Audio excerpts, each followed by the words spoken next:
الحمد لله رب العالمين والعاقبة للمتقين والصلاة والسلام على سيد الأنبياء والمرسلين أما بعد فأعوذ بالله من الشيطان الرجيم بسم الله الرحمن الرحيم سبحان الذي أسرى بعبده ليلا من المسجد الحرام إلى المسجد الأقصى الذي باركنا حوله لنريه من آياتنا إنه هو السميع البصير صدق الله العظيم اللهم صل على محمد وعلى آل محمد كما صليت على إبراهيم وعلى آل إبراهيم إنك حميد مجيد اللهم بارك على محمد وعلى آل محمد كما باركت على إبراهيم وعلى آل إبراهيم إنك حميد مجيد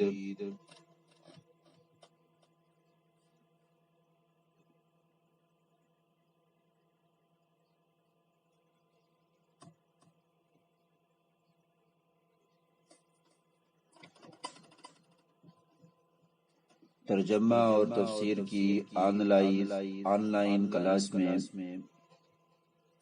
آج ہم 15ویں پارے کا خلاصہ پڑھیں گے۔ 15ویں پارے کی ابتدا سورۃ الاسراء کے ساتھ ہے، سورۃ بنی اسرائیل کے ساتھ ہے۔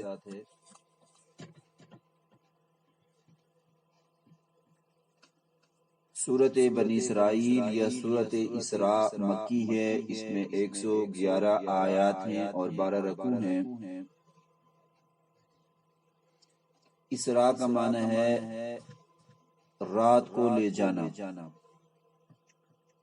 چونکہ اس صورت میں واقعہ معراج کا ذکر ہے، جس میں ہمارے آقا صلی اللہ علیہ وسلم کو رات کے وقت مسجد حرام سے مسجد اقصی اور پھر وہاں سے آسمانوں پر لے جایا گیا تھا، اس لیے اس سورت کو سورۃ اسراء کہا جاتا ہے۔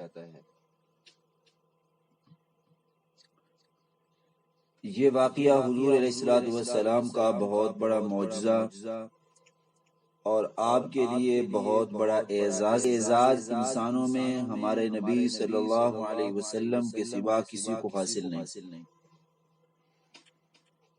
اور یہ واقعہ بیداری کی حالت میں پیش آیا، کیونکہ اگر یہ نیند کی حالت میں پیش آیا ہوتا تو اسے اتنے اہتمام کے ساتھ قرآن کریم میں ذکر نہ کیا جاتا اور نہ ہی مکہ کے مشرکین اسے جھٹلاتے، کیونکہ خواب میں تو اس واقعے سے بھی زیادہ عجیب و غریب واقعات اور مناظر انسان دیکھتا ہے اور کوئی بھی شخص اسے جھوٹا نہیں کہتا۔ چنانچہ اس سورت کی پہلی آیت میں اسی واقعے کی طرف اشارہ ہے۔ واقعہ معراج کے علاوہ جو اس سورت کے بڑے بڑے مضامین ہیں وہ درج ذیل ہیں۔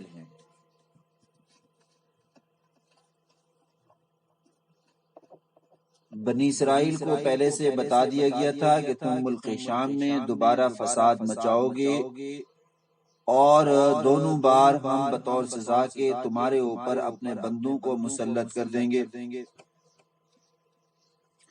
چنانچہ پہلی مرتبہ جب انہوں نے تورات کی مخالفت کی اور جناب سیدنا شعیب علیہ السلام جیسے نبی کو ناحق قتل کیا تو ان پر بخت نصر اور ان کے لشکر کو مسلط کر دیا گیا،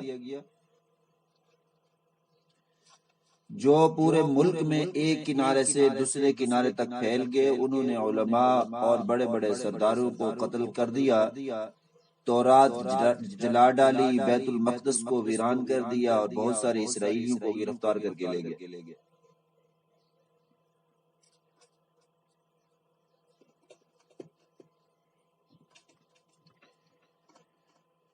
دوسری بار یہود کا فتنہ و فساد اس وقت عروج کو پہنچ گیا جب انہوں نے جناب سیدنا زکریہ علیہ السلام اور جناب سیدنا یحییٰ علیہ السلام کو شہید کیا، اور وہ گناہوں میں حد سے زیادہ بڑھ گئے۔ اب کی بار بابل کے ایک بادشاہ جسے بیردوس یا خردوس کے نام سے یاد کیا جاتا ہے، روایات میں آتا ہے کہ اس کا نام بیردوس تھا یا خردوس تھا، ان کو ان پر مسلط کر دیا۔ یہی فتنہ و فساد یہود کی تاریخ رہی ہے۔ نبی کریم صلی اللہ علیہ وسلم کے زمانے میں بھی انہوں نے اپنے آباؤں کی روایت کے مطابق جب جرائم اور سازشوں کی راہ اختیار کی تو ان پر مسلمانوں کو غلبہ عطا کر دیا گیا، اور پھر ان یہودیوں کو جزیرہ عرب سے نکال دیا گیا۔ ماضی قریب میں ہٹلر ان کے لیے خدائی کوڑا ثابت ہوا، جس نے بے شمار یہودیوں کو قتل کیا اور بہت ساروں کو زندہ جلا ڈالا۔ آج ایک بار پھر ان یہودیوں کا فتنہ و فساد عروج پر پہنچ گیا ہے۔ اب دیکھتے ہیں اللہ کا ان پر قہر، اللہ کا غضب ان پر کب نازل ہوتا ہے۔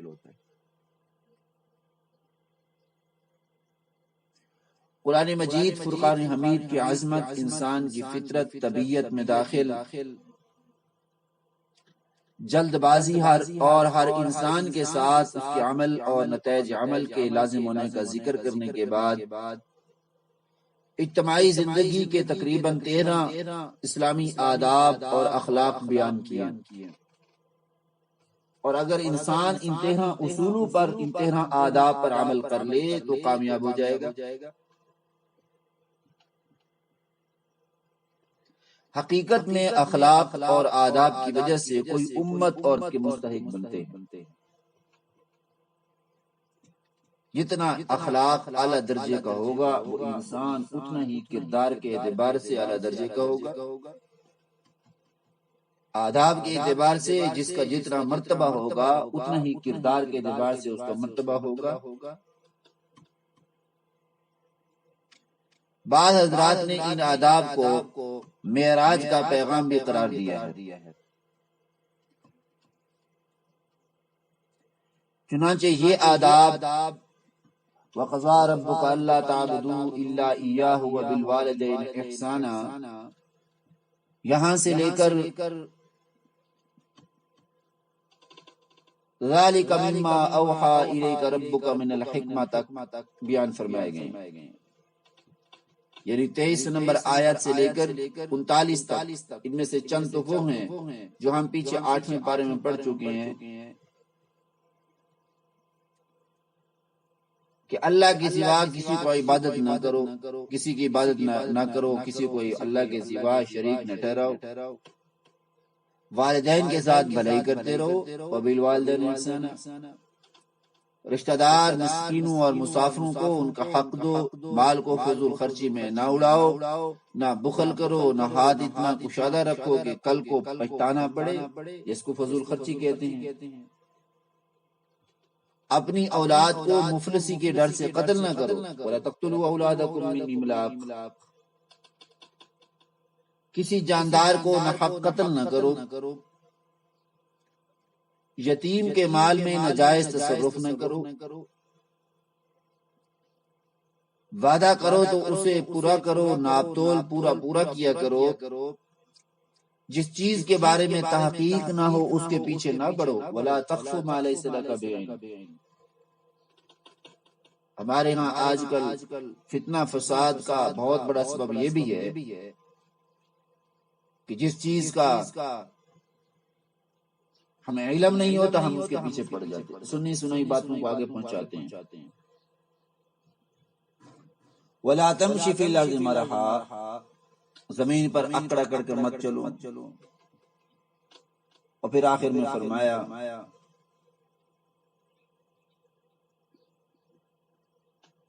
اللہ کے ساتھ کسی کو معبود مت ٹھہراؤ، وَلَا تَجْعَلْ مَعَ اللَّهِ إِلَٰهًا آخَرَ فَتُلْقَىٰ فِي جَهَنَّمَ مَلُومًا مَدْحُورًا۔ یہ 13 آداب اور 13 اصول اخلاق اور آداب کے ایسے ہیں کہ اگر کوئی ان پر عمل کر لے تو زندگی کے اندر کامیاب ہو جائے گا۔ مشرکین کے بارے میں بتایا گیا کہ وہ اللہ کی طرف بیٹیوں کی نسبت کرتے ہیں،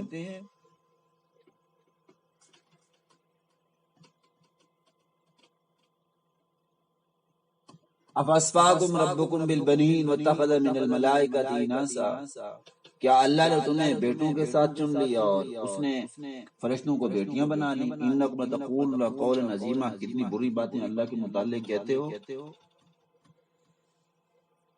اخروی زندگی کا انکار کرتے ہیں یہ مشرک، اور بڑے تعجب کے ساتھ کہتے ہیں کہ جب ہم مر کر بوسیدہ ہڈیاں اور چورا چورا ہو جائیں گے تو کیا ہم نئے سرے سے پیدا کیے جائیں گے؟ اذا متنا قالوا اذا كنا عظاما ورفاتا ائنا لمبعوثون خلقا جديدا۔ حضور علیہ الصلوۃ والسلام سے حصی معجزات کا مطالبہ کرتے ہیں، کبھی کہتے ہیں ہم ایمان تب لائیں گے جب آپ ہمارے لیے زمین سے چشمے جاری کر دیں گے،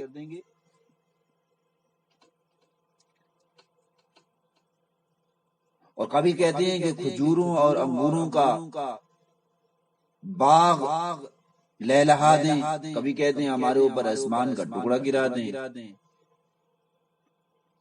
یا اللہ اور فرشتوں کو ہمارے سامنے لے آؤ، کبھی کہتے ہیں تم اپنے لیے سونے کا گھر بنا کر دکھاؤ، یا ہمارے سامنے آسمان پر چڑھ جاؤ اور وہاں سے کوئی تحریر لے آؤ۔ تو اس طرح کے فضول اور لا یعنی قسم کے مطالبات کرتے ہیں۔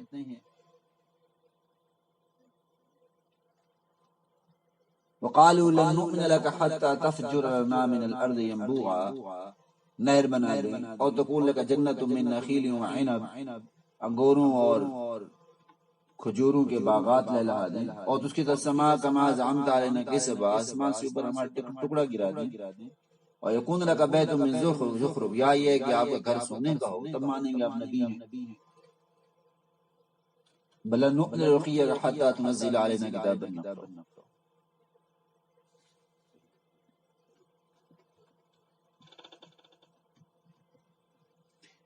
اس کے علاوہ اس صورت میں قرآن کریم کی عظمت، صداقت، اس کے نزول کے مقاصد اور اس کے معجزہ ہونے، اللہ کی طرف سے انسان کو تکریم دیے جانے،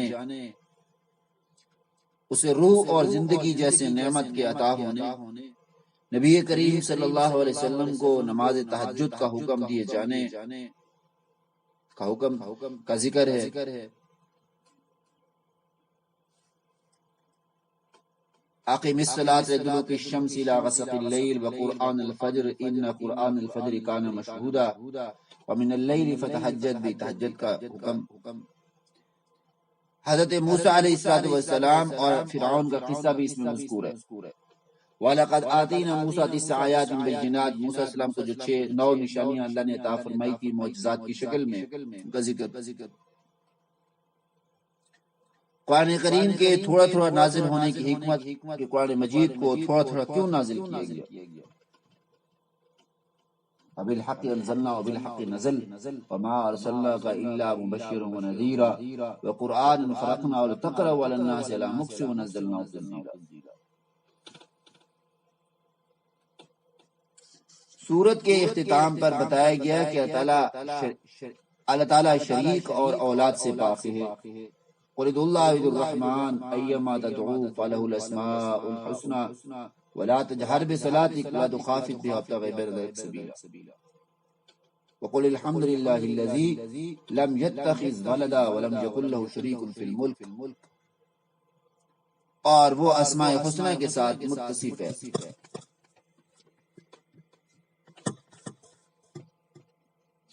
سورۃ اسراء کے بعد سورۃ کہف شروع ہو رہی ہے۔ سورۃ کہف بھی مکی ہے۔ جب مکی ہے تو مکی سورتوں کا جو بنیادی مقصد ہوتا ہے توحید، رسالت اور آخرت کے احوال، جس کو مبدا اور معاد کہا جاتا ہے، انہی کا ذکر ہوگا۔ 110 آیتیں اور 12 رکوع ہیں۔ کہف غار کو کہتے ہیں چونکہ اس صورت میں غار والوں کا قصہ بیان کیا گیا ہے، اس لیے اسے سورہ کہف کہا جاتا ہے۔ اس سورت کی فضیلت کے بارے میں متعدد احادیث وارد ہیں۔ امام احمد، مسلم اور امام نسائی رحمہم اللہ تعالی اجمعین نے حضرت ابو درداء رضی اللہ تعالیٰ عنہ سے روایت نقل کی ہے کہ جو شخص سورۃ کہف کی آخری 10 آیتیں پڑھے گا وہ دجال کے فتنہ سے محفوظ رہے گا۔ 10 آیتیں آگے آئیں گی، میں بتاؤں گا۔ افحسب الذین کفروا ان یتخذوا عبادی من دونی اولیاء انا اعتدنا جہنم للکافرین نزولا، یہ جو آیتیں ہیں یہ 10 آیتیں بنتی ہیں۔ اہل علم کہتے ہیں کہ سنت یہ ہے کہ جمعہ کے دن یا رات میں سورہ کہف پڑھی جائے، کیونکہ رسول اللہ صلی اللہ علیہ وسلم نے ارشاد فرمایا جو شخص جمعہ کے دن سورہ کہف پڑھے گا اس کے لیے 2 جمعوں کے درمیان کو نور سے منور کر دیا جائے گا۔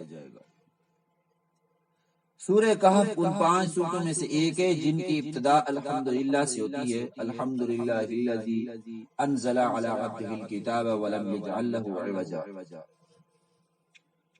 باقی 4 صورتیں یہ ہیں: سورۃ فاتحہ، الحمدللہ رب العالمین، سورۃ انعام، سورۃ انعام جس کو کہتے ہیں انعام نہیں، سورۃ انعام، الحمدللہ فاطر السماوات، سورۃ فاطر، سورۃ سبا، یہ بھی الحمدللہ کے ساتھ شروع ہوتی ہیں۔ حضرت مولانا علی میاں نور اللہ مرقدہ نے اس سورت کی تفسیر میں ایک مستقل کتاب لکھی ہے، جس میں وہ فرماتے ہیں کہ میں طویل و غور و فکر کے بعد اس نتیجے پر پہنچا ہوں کہ اس سورت کا موضوع ایمان اور مادیت کا مارکہ ہے، اور اس سورت کا آخری دور کے فتنوں سے خاص تعلق ہے، جس کا سب سے بڑا علمبردار دجال ہوگا۔ یہ سورت مسلمانوں کو دجال کے فتنے سے مقابلے کے لیے تیار کرتی ہے۔ چنانچہ اس سورت میں جتنے اشارے، واقعات اور مثالیں گزرتی ہیں، یہ گزری ہیں، یہ گزریں گی، انشاءاللہ ہم پڑھیں گے، وہ سب ایمان اور مادیت کی کشمکش کو بیان کرتی ہیں۔ ایک طرف سے ایمان ہے، ایک طرف سے دنیا کی مادیت ہے۔ سورۃ کہف میں 3 قصے اور 3 تمثیلیں بیان ہوئی ہیں۔ پہلا قصہ اصحاب کہف کا ہے۔ یہ وہ چند صاحب ایمان نوجوان تھے جنہیں دقیانوس نامی بادشاہ بت پرستی پر مجبور کرتا تھا۔ وہ ہر ایسے شخص کو قتل کر دیتا تھا جو اس کی شرکیہ دعوت کو قبول نہیں کرتا تھا۔ ان نوجوانوں کو ایک طرف مال و دولت کے انبار، اونچے عہدوں پر تقرر اور معیار زندگی کی بلندی جیسی ترغیبات دی گئیں، دوسری طرف دھمکیاں دی گئیں اور انہیں ڈرایا گیا اور جان سے مار دینے کی دھمکیاں دی گئیں۔ چنانچہ ان نوجوانوں نے ایمان کی حفاظت کو ہر چیز پر مقدم جانا اور اسے بچانے کی خاطر نکل کھڑے ہو۔ چلتے چلتے شہر سے بہت دور ایک بڑے پہاڑ کی غار تک پہنچ گئے۔ انہوں نے اس غار میں پناہ لینے کا ارادہ کیا، اور جب وہ غار میں داخل ہوئے تو اللہ نے انہیں گہری نیند سلا دی، اور پھر وہ یہاں اس غار کے اندر جو ہے 309 سال تک سوتے رہے۔ کتنے سال؟ 309 سال۔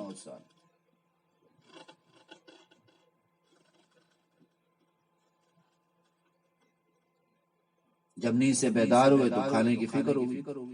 ان میں سے ایک کھانا خریدنے کے لیے شہر آیا، وہاں اسے پہچان لیا گیا۔